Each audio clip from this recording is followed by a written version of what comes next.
Open system interconnection. അതാണ് ഈ OSI എന്ന് പറയുന്നത്. OSI മോഡൽ ആപ്ലിക്കേഷന്റെ ആ ഒരു 7 ലെയേഴ്സ് ആണ് ഈ കാണുന്നത്. അതായത് നമ്മൾ അപ്സൈഡ് ഡൗൺ ആയിട്ടാണ് എഴുതുന്നത്. അതായത് application layer, presentation layer, session, transport, network, data link, physical layer. ഇങ്ങനെ ഇത്രയും ലെയേഴ്സ്, 7 ലെയേഴ്സ് ആണ് OSI മോഡലിനുള്ളത്.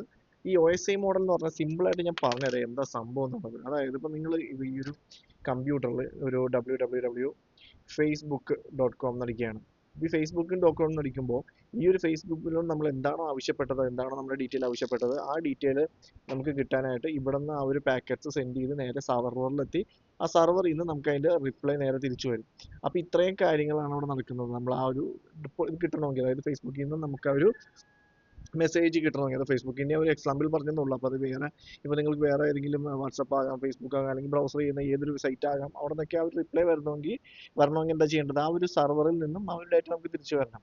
അപ്പോൾ ഇത്രയും സമയത്ത് നടക്കുന്ന പ്രോസസ്സാണ് ഈ കാണുന്ന OSI മോഡലിലുള്ള OSI ലെയേഴ്സ്, അതായത് application layer, presentation layer, session layer, transport layer, network layer, data link layer, physical layer. അപ്പോൾ ഇതൊക്കെ ഡീറ്റെയിൽ ആയിട്ട് പഠിക്കേണ്ടതാണ്. ഞാൻ ജസ്റ്റ് ഒരു എക്സാമ്പിൾ എന്നതിൽ ഇത് ഓരോന്നും എന്താണെന്ന് പറഞ്ഞു തരാം. അപ്പോൾ ഇത് നമുക്കിത് വീണ്ടുമുള്ള ക്ലാസ്സുകളിൽ വളരെ വ്യക്തമായിട്ട് തന്നെ നമുക്ക് ഇതിനെക്കുറിച്ച് ഓരോന്നിനെക്കുറിച്ച് നോക്കാം. അപ്പോൾ ആദ്യം എന്ന് പറയുകയാണെങ്കിൽ, ഒന്നാമത് പറയുമ്പോൾ OSI മോഡൽ കാണാം. ഒന്നാമതല്ല, നമ്മൾ അപ്സൈഡ് ഡൗൺ ആയിട്ടാണ് എഴുതുന്നത്. അതായത് ഫിസിക്കൽ ലെയർ തുടങ്ങി മേളിലോട്ടാണ് പോകുന്നത്. അപ്പോൾ ഏഴാമതായിട്ട് പറയുന്നത് ആപ്ലിക്കേഷൻ ലെയർ. ആപ്ലിക്കേഷൻ ലെയർ എന്ന് വെച്ചാൽ എന്താണ്? ആപ്ലിക്കേഷൻ ലെയർ എന്ന് വെച്ചിട്ടുണ്ടെങ്കിൽ നമ്മൾ HTTP ഫോർമാറ്റിൽ, അതായത് നമ്മുടെ ബ്രൗസറിലൊക്കെ നമുക്ക് ടൈപ്പ് ചെയ്യും, അല്ലെങ്കിൽ ബ്രൗസറിലൊക്കെ ഇരിക്കുമ്പോൾ എന്താണ് ക്രോം ബ്രൗസർ, എന്താണ് മൊസില്ല ഫയർഫോക്സ്, അല്ലെങ്കിൽ ഔട്ട്ലുക്ക്, ഇതൊക്കെ ഓരോ ആപ്ലിക്കേഷൻസ് ആണ്. അതായത് നമ്മൾ ഈ ഒരു കമ്പ്യൂട്ടറിൽ നിന്ന് നിൽക്കുമ്പോൾ, ഇപ്പോൾ ഫേസ്ബുക്കിൽ നിന്ന് നിൽക്കുമ്പോൾ ഫേസ്ബുക്ക് ഒരു ആപ്ലിക്കേഷൻ ആണ്. അപ്പോൾ അത്ര ആപ്ലിക്കേഷൻ ആണ് ഈ ലെയറിൽ ആദ്യം വരുന്നത്. അതായത് ഒരു കമ്പ്യൂട്ടറിൽ ആദ്യം വരുന്ന ഒരു ആപ്ലിക്കേഷൻ ലെയർ ആണ്. അപ്പോൾ ഈ ഒരു ആപ്ലിക്കേഷൻ ലെയറിൽ ഉദാഹരണം പറയുകയാണെങ്കിൽ ആ ഓരോ ആപ്ലിക്കേഷൻസ് ആണ്, നമ്മൾ ആപ്ലിക്കേഷനിൽ വരുന്ന ഓരോ ആപ്ലിക്കേഷൻസ് ആണ്. അപ്പോൾ ആദ്യം ഒരു ആപ്ലിക്കേഷൻ എന്തായാലും വേണം. ആ ആപ്ലിക്കേഷൻ വന്നതിന് ശേഷം എന്ത് വേണം? അതൊരു പ്രസന്റേഷൻ വേണം. അതായത് ആപ്ലിക്കേഷനിൽ കുറേ ഡീറ്റെയിൽസും കാര്യങ്ങളൊക്കെ കൊടുത്തിട്ടുണ്ടാവും. പക്ഷേ ഇത് കമ്പ്യൂട്ടറിന് മനസ്സിലാവുന്ന ഒരു വിധത്തിലായെങ്കിലല്ലേ അതിന് വായിക്കാൻ പറ്റുള്ളൂ. അപ്പോൾ അതിന് പ്രസന്റേഷൻ എന്ന് പറഞ്ഞ ലെയറാണ്. പ്രസന്റേഷൻ ലെയറിലോട്ട് വരുമ്പോഴേക്കും ഈ ആപ്ലിക്കേഷനിൽ എന്തായിരിക്കണം, ഓരോ കാര്യങ്ങളും വായിക്കാൻ വേണ്ടിയിട്ട് ഇതിനെ കൺവേർട്ട് ചെയ്യുന്ന ഒരു പ്രോസസ്സാണ് ഇവിടെ നടക്കുന്നത്. അതായത് ആ ഒരു എഴുതിയേക്കുന്നതിന്, ഇപ്പോൾ ഷോപ്പ് നൗ എന്നൊക്കെ എഴുതിയൊക്കെയാണെങ്കിൽ അതിനെ നേരെ അതിൻ്റെ ഒരു ബൈനറി ഫോർമാറ്റിലോട്ട് കൺവേർട്ട് ചെയ്യും, അതിനെ ഒരു എൻക്രിപ്റ്റഡ് ഫോർമാറ്റിലോട്ട് കൺവേർട്ട് ചെയ്യും. കാരണം എൻക്രിപ്റ്റഡ് ഫോർമാറ്റിലാണ് ഇത് സഞ്ചരിക്കുന്നത്, ഈ ഒരു ഡേറ്റാസ് സഞ്ചരിക്കുന്നത്, നമുക്കറിയാം. അപ്പോൾ ആ ഒരു പ്രോസസ്സാണ് ഈ ഒരു പ്രസന്റേഷനിൽ നടക്കുന്നത്. അതായത് ആപ്ലിക്കേഷൻ ലെയറിൽ നമ്മൾ എന്തെങ്കിലും ചെയ്യുന്ന കാര്യത്തിന് അതിന് കമ്പ്യൂട്ടറിന് മനസ്സിലാവുന്ന വിധത്തിലായിട്ട് പ്രസന്റേഷൻ ലെയറിൽ മാറ്റുകയും അവിടെ നിന്ന് ഈ ഒരു ബൈനറി ഫോർമാറ്റിലോട്ടും ഒരു എൻക്രിപ്റ്റഡ് ഫോർമാറ്റിലോട്ടും മാറ്റുന്നതാണ് ഈ ഒരു പ്രസന്റേഷൻ ലെയറിൽ നടക്കുന്നത്. അത് കഴിഞ്ഞിട്ടാണ് സെഷനിൽ നമ്മൾ കണ്ടിട്ടുണ്ടാവും, സെഷൻ എടുക്കണില്ല എന്നൊക്കെ പറഞ്ഞ് ഓരോരുത്തർ കംപ്ലൈന്റ് ചെയ്തേക്കുന്നത്. സെഷൻ ലെയർ എന്ന് പറഞ്ഞാൽ ഈ ഒരു അഞ്ചാമത്തെ ലെയറാണ്. സെഷൻ ലെയറിൽ എന്താണ് സംഭവിക്കുന്നതെന്ന് വെച്ചിട്ടുണ്ടെങ്കിൽ, സെഷൻ ലെയറിൽ ഇപ്പോൾ 2 പോയിന്റ് ടു പോയിന്റ്, അതായത് ഈ ഒരു സ്ഥലത്ത് നിന്ന് ഈ ഒരു സർവറിലേക്ക് നമുക്ക് ആ ഒരു സെഷൻ ആദ്യം ക്രിയേറ്റ് ചെയ്യും. അതായത് ആ ഒരു വഴി ഉണ്ടാക്കും, സെഷൻ ക്രിയേറ്റ് ചെയ്യും. അപ്പോൾ ഇവിടെയാണ് ഒരു ഒതന്റിക്കേഷൻ വരുന്നത്. അതായത് നമുക്കൊരു യൂസർ നെയിം പാസ്വേഡ് ഒക്കെ ചോദിക്കുന്ന വരുന്നത് ഈ ഒരു ലെയറിലാണ്, ഈ ഒരു സെഷൻ ലെയറിലാണ്. ആ ഒരു യൂസർ നെയിം പാസ്വേഡും കാര്യങ്ങളൊക്കെ ചോദിക്കുന്നത് ഈ ഒരു 5th ലെയറായ സെഷനിലാണ്. സെഷൻ ലെയറിൽ ആ ഒരു ഇത് ചോദിക്കും, അതായത് യൂസർ നെയിം പാസ്വേഡ് ഉണ്ടെങ്കിൽ അത് ചോദിക്കുക, എന്നിട്ട് ആ സെഷൻ ക്ലിയർ ചെയ്യും. അതായത് ഇവിടെ നിന്ന് അങ്ങോട്ട് പോകാനുള്ള സെഷൻ ഓക്കെ ആണെന്നുള്ളത് ക്ലിയർ ചെയ്യും. നമ്മളത് പെർമിറ്റഡ് ആയിട്ടുള്ള ആൾ തന്നെയാണ് ആ ഒരു സെല്ലോട്ട് പോകാനായിട്ട്. ആ സെഷൻ ക്ലിയർ ചെയ്ത് തരും. അതാണ് സെഷനിൽ നടക്കുന്നത്. ആ ഒരു പാത്ത് ക്ലിയർ ആക്കും. അതായത് ഇത്രയും ഈ ആപ്ലിക്കേഷനിൽ നിന്ന് വന്ന് അതിനകത്തുനിന്ന് ഈ ഒരു എൻക്രിപ്റ്റ് ചെയ്ത ഡാറ്റ ഈ ഒരു സെർവറിലോട്ട് പോകാനായിട്ടുള്ള സെഷൻ ആദ്യം ക്ലിയർ ചെയ്യും. അതിന് ഒതന്റിക്കേഷൻ ഉണ്ടെങ്കിൽ, നമുക്കിപ്പോൾ ഒരു താക്കോൽ ഉണ്ടെങ്കിൽ ചില വഴിയിലോട്ട് പോവുകയാണെങ്കിൽ ആ വഴി തുറക്കണമെങ്കിൽ, ആ ഗേറ്റ് തുറക്കണമെങ്കിൽ അത് താക്കോൽ വേണം. എന്ന് പറഞ്ഞാൽ അത് സെഷനിൽ ഒതന്റിക്കേഷൻ ക്ലിയർ ചെയ്തിട്ടാണ് നമുക്ക് അങ്ങോട്ട് പോകുന്നത്. അടുത്താണ് പോകുന്ന വഴി ട്രാൻസ്പോർട്ട് ലെയർ. ട്രാൻസ്പോർട്ട് ലെയറിൽ TCP, UDP എന്ന പ്രോട്ടോകോൾസ് ഒക്കെയാണ് നമ്മൾ ഉപയോഗിക്കുന്നത്. അതിനെക്കുറിച്ചും ഡീറ്റെയിൽ ആയിട്ട് നമുക്ക് പഠിക്കാം. അത്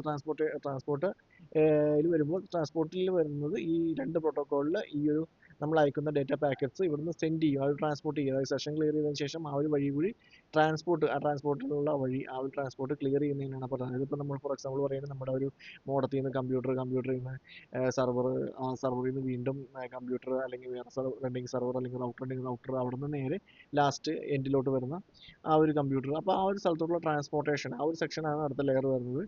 സെഷൻ കഴിഞ്ഞതിന് ശേഷം ആ ഒരു ട്രാൻസ്പോർട്ടേഷൻ ലെയർ, ഈ ലെയറും അവിടെ ഉള്ളൂ. അപ്പോൾ ആ ഒരു ട്രാൻസ്പോർട്ട് ലെയറിനെ മൊത്തത്തിൽ പറയുന്നതാണ് ട്രാൻസ്പോർട്ടേഷൻ ലെയർ. ഈ ട്രാൻസ്പോർട്ട് കഴിഞ്ഞ് കഴിയുമ്പോൾ, അതായത് പോയി കഴിയുമ്പോൾ എന്താ സംഭവിക്കുന്നത്, നമുക്ക് എവിടെയാണ് ഇത് ഇറക്കേണ്ടതെന്ന് അറിയണ്ടേ, അല്ലെങ്കിൽ എവിടെയാണ് നമുക്ക് കൊടുക്കേണ്ടതെന്ന് അറിയണ്ടേ. അവിടെയാണ് നെറ്റ്വർക്ക് ലെയർ വരുന്നത്. നെറ്റ്വർക്ക് ലെയറിലാണ് ഈ IP വരുന്നത്. നിങ്ങൾ നമ്മുടെ ഈ 192.168 അടിക്കണില്ലേ, അതൊക്കെ ഈ തേർഡ് OSI മോഡൽ തേർഡ് ലെയറിൽ വരുന്ന നെറ്റ്വർക്കിലാണ് ആ ഒരു ഇത് വരുന്നത്. അതായത് IP അഡ്രസ്സ്, അതായത് ഏത് IP അഡ്രസ്സിൽ നിന്നാണ് അയക്കുന്നത്, ഏത് IP അഡ്രസ്സിൽ നിന്നാണ് വരേണ്ടത്, ഇതൊക്കെ വരുന്നത് ഈ ഒരു നെറ്റ്വർക്ക് ലെയറിലാണ്. ഓക്കെ, നെറ്റ്വർക്ക് ലെയറിൽ വന്നതിന് ശേഷമാണ് ഈ ഡാറ്റ ലിങ്ക് ലെയർ എന്ന് പറയുന്നത്. ഡാറ്റ ലിങ്ക് ലെയർ എന്ന് പറഞ്ഞാൽ നമ്മളിപ്പോൾ ഏതൊരു ഡിവൈസിൽ നിന്ന്, ഇപ്പോൾ ഈ ഒരു ഡിവൈസിന് ഒരു മാക്ക് ഉണ്ടാവും. ഇപ്പോൾ നമ്മൾ PC1 ഇതിനൊരു മാക്ക് ഉണ്ടാവും, അതിനൊരു IP ഉണ്ടാവും. അപ്പോൾ ഈ ഒരു IPയും മാക്കും തമ്മിലുള്ള ആ ഒരു എൻ്റെ ഡിവൈസ് ഏതാണ്, അതായത് ഈ ഒരു വരുന്ന ഡാറ്റ അല്ലെങ്കിൽ പോകുന്ന ഡാറ്റ ഏത് ഡിവൈസിൽ നിന്നാണ്, ആ ഡിവൈസിനെ ഐഡന്റിഫൈ ചെയ്യുന്നു. കുറേ ഡിവൈസ് ഉണ്ടാവും, ആ ഡിവൈസിനെ ഐഡന്റിഫൈ ചെയ്യാനായിട്ട് മാക്കും നമ്മുടെ ഫിസിക്കൽ ഇൻപുട്ട് വരുന്നത്. അതായത് ഫിസിക്കൽ ലൈനിൽ നിന്ന് ആ ഒരു ഡാറ്റ ലിങ്കിലോട്ട് വരുന്ന ഫിസിക്കൽ ഇൻപുട്ടും ഏതാണെന്നൊക്കെ സെർച്ച് ചെയ്യുന്ന, ആ ഒരു കൺവേർട്ട് ചെയ്യുന്ന ആ ഒരു പോർഷനാണ് ഈ ഡാറ്റ ലിങ്കിൽ വരുന്നത്. ഇത് പർട്ടിക്കുലർ സിസ്റ്റം ഏതാണ് കണ്ടുപിടിക്കുന്നത്, അതായത് മാക്ക് അഡ്രസ്സ് വെച്ചിട്ട് മാക്കും IPയോട് കമ്പയർ ചെയ്യുമ്പോൾ ആ ഒരു സിസ്റ്റം, അതായത് ഏതാ പർട്ടിക്കുലർ കണ്ടുപിടിക്കുന്നത്. നെറ്റ്വർക്ക് ലെയറിലും അത് വരും, ARP വരും. അതായത് ആ ഒരു പർട്ടിക്കുലർ ലെയറിലും IP നോക്കിയിട്ട് മാക്കും അതുപോലെ തന്നെ IPയും കണ്ടുപിടിക്കില്ല, ഏത് സിസ്റ്റത്തിലാണ് കണ്ടുപിടിക്കില്ല. അതുപോലെ തന്നെ ഡാറ്റ ലിങ്കിൽ ലെയറിൽ വരുമ്പോൾ ആ ഡാറ്റ ലിങ്ക് എന്ന് പറയുമ്പോൾ ഫിസിക്കൽ ലെയർ ആയിട്ട് അതിനെ ലിങ്ക് ചെയ്യും. ഈ മാക്ക് അഡ്രസ്സും ഈ ഒരു ഫിസിക്കൽ ലെയർ ആയിട്ട് അതിനെ ലിങ്ക് ചെയ്യും. ഫിസിക്കൽ ലെയർ എന്ന് പറഞ്ഞിട്ടുണ്ടെങ്കിൽ ഫിസിക്കലി നമുക്ക് കാണാൻ പറ്റുന്ന, അതായത് ഇലക്ട്രിക്കൽ പ്ലഗ് അല്ലെങ്കിൽ കാറ്റ്സിസ് കേബിൾ, അതിന് ഫിസിക്കൽ ലെയറിന് ഉദാഹരണമാണ്. കാറ്റ്സിസ് കേബിൾ ഉണ്ടാവാം, അല്ലെങ്കിൽ വിജയ് പോർട്ട്, അങ്ങനെയുള്ള പോർട്ടുകൾ, ലാൻ കാർഡുകൾ, ഇതൊക്കെ ഫിസിക്കൽ ലെയറിൽ വരുന്നതാണ്. ഇവിടെ നമുക്ക് കാണാൻ പറ്റുന്ന ലെയർസ് ആണ് ഫിസിക്കൽ ലെയർസ് എന്ന് പറയുന്നത്. അവിടെ നിന്നിട്ട് ഈ ഒരു മാക്കിലോട്ട്, ആ ഒരു ഡാറ്റ ലിങ്കിലോട്ട് പോകും. അവിടെ നിന്ന് നേരെ നെറ്റ്വർക്ക്, അതായത് IP സെക്ഷനിലോട്ട് പോകും. അവിടെ നിന്ന് നേരെ ട്രാൻസ്പോർട്ട് UDP TCP IP അവിടെ ട്രാൻസ്പോർട്ട് ക്ലിയർ ആക്കും. അവിടെ നിന്ന് സെഷൻ ക്രിയേറ്റ് ചെയ്ത് നേരെ പ്രസന്റേഷൻ ലെവലിൽ വന്ന് അത് കൺവേർട്ട് ചെയ്യുക. അതായത് ആപ്ലിക്കേഷൻ, അതായത് താഴത്തോട്ട് വരാൻ കാരണം ആപ്ലിക്കേഷൻ തുടങ്ങിയാണ് നമ്മൾ എടുക്കുന്നത്.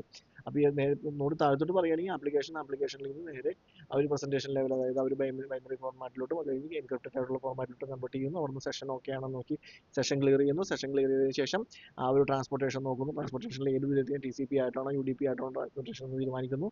അതിനുശേഷം നെറ്റ്വർക്കിലോട്ട് വരുന്നു. നെറ്റ്വർക്കിൽ IPs ഉണ്ടാവും. IP ആയിട്ട് IP ഓരോന്ന് നോക്കുന്നു. ഹോസ്റ്റ് IPയും സോഴ്സ് IPയും ഏതാണെന്ന് കണ്ടുപിടിച്ച് IP കൺഫേം ചെയ്യുന്നു. അത് കഴിഞ്ഞ് ഡാറ്റ ലിങ്ക്, അതായത് ആ ഒരു മാക്കും ആ ഒരു IP ഡാറ്റ ലിങ്കിൽ വരുമ്പോൾ അത് മാക്കും ഈ ഒരു ഫിസിക്കൽ ലെയർ തമ്മിലുള്ള ആ ഒരു കമ്മ്യൂണിക്കേഷൻ ഇവിടെ ഡാറ്റ ലിങ്ക് സാധ്യമാകുന്നു. അല്ലെങ്കിൽ ഫിസിക്കൽ ലെയർ എന്ന് പറയുമ്പോൾ ലാസ്റ്റത്തെ ഇലക്ട്രിക്കൽ പ്ലഗ് അല്ലെങ്കിൽ ഒരു കാറ്റ്6, അല്ലെങ്കിൽ നമുക്ക് എന്താണ് ഫിസിക്കലി കാണാവുന്നത് അത് ആ ഒരു ഫിസിക്കൽ ലെയറിലും വരുന്നു. അപ്പോൾ ഇതാണ് ആ ഒരു OSI മോഡലിൽ വരുന്ന 7 layers: application layers, presentation layers, session layers, transportation layers, networking layer, data link layer, physical layer.